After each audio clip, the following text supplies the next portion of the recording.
बच्चों, चलिए प्रश्न पढ़ते हैं। ऐसे पदार्थ जो उच्च सांद्रता पर कोलोइडी विलयन के रूप में व्यवहार करते हैं कहलाते हैं। हमें यहाँ पर प्रश्न के 4 विकल्प दिए हुए हैं। ए सहचारी कोलोइड, बी बहुआण्विक कोलोइड। यहाँ पर जो बी है हमें उसमें दिया हुआ है बहुआण्विक। यहाँ पर क्या होगा हमारा बहुआण्विक कोलोइड। बहुआण्विक कोलोइड हमारा यहाँ पर होगा। तो बी में हमें दिया हुआ है बहुआण्विक कोलोइड, सी हमें दिया हुआ है वृद्ध आणविक कोलोइड और डी है रक्षी कोलोइड। तो चलिए अब हम प्रश्न की मुख्य अवधारणा देख लेते हैं। तो यहाँ पर हमारे प्रश्न की मुख्य अवधारणा क्या होगी? तो जो हमारे संगुणित कोलॉइड होते हैं, संगुणित कोलॉइड जो होते हैं, संगुणित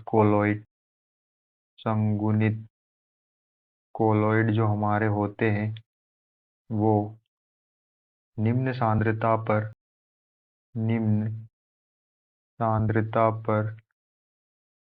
विद्युत अपघट्य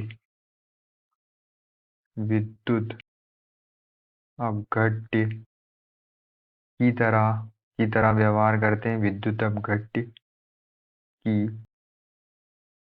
अपघट्य की तरह व्यवहार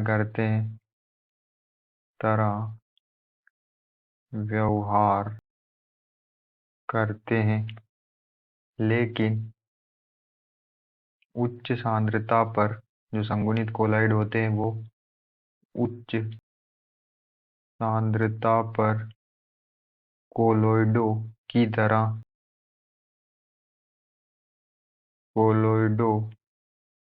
तरह व्यवहार करते हैं, कोलोइडों की तरह व्यवहार करते हैं।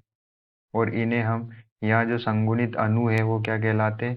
ये जो संगुणित अणु होते हैं, संगुणित अणु मिसेल कहलाते हैं। जो ये संगुणित अणु होते हैं वो मिसेल कहलाते हैं। ये निम्न सांद्रता पर तो विद्युत अपघट्य की तरह व्यवहार करते हैं, लेकिन उच्च सांद्रता पर ये कोलोइड की तरह व्यवहार करते हैं। और ये जो संगुणित अणु होते हैं, ये जो कोलोइड होते हैं संगुणित होकर, ये क्या कहलाते हैं? मिसेल कहलाते हैं। और इन मिसेल को, ये जो मिसेल होते हैं, इन्हें हम सहचारी कोलाइड भी कहते हैं। इन्हें सहचारी कोलोइड भी कहते हैं। इनके उदाहरण हम देख लेते हैं। तो इनके जो अंतर्गत होते हैं वो, इनके जो उदाहरण क्या क्या है? इनके उदाहरण में सोप जो साबुन होती है, साबुन, और डिटर्जेंट जो होता है, सर्फ। साबुन और जो सर्प होते हैं वो किसके अंतर्गत आते हैं? जो संगुणित अणु होते हैं, जिन्हें हम क्या कहते हैं? जिन्हें मिसेल कहते हैं। और मिसेल को सहचारी कोलाइड भी कहते हैं।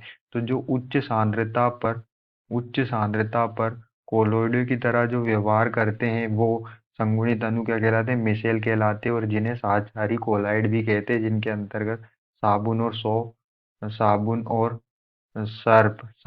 जो सर्प जो है इनके अंतर्गत आते हैं। तो चलिए हम अपना विकल्प चेक कर लेते हैं। विकल्प ए में हमें दिया हुआ है सहचारी कोलॉइड, यही हमारा आंसर होगा। आशा करते हैं आपको समझ में आया होगा। धन्यवाद।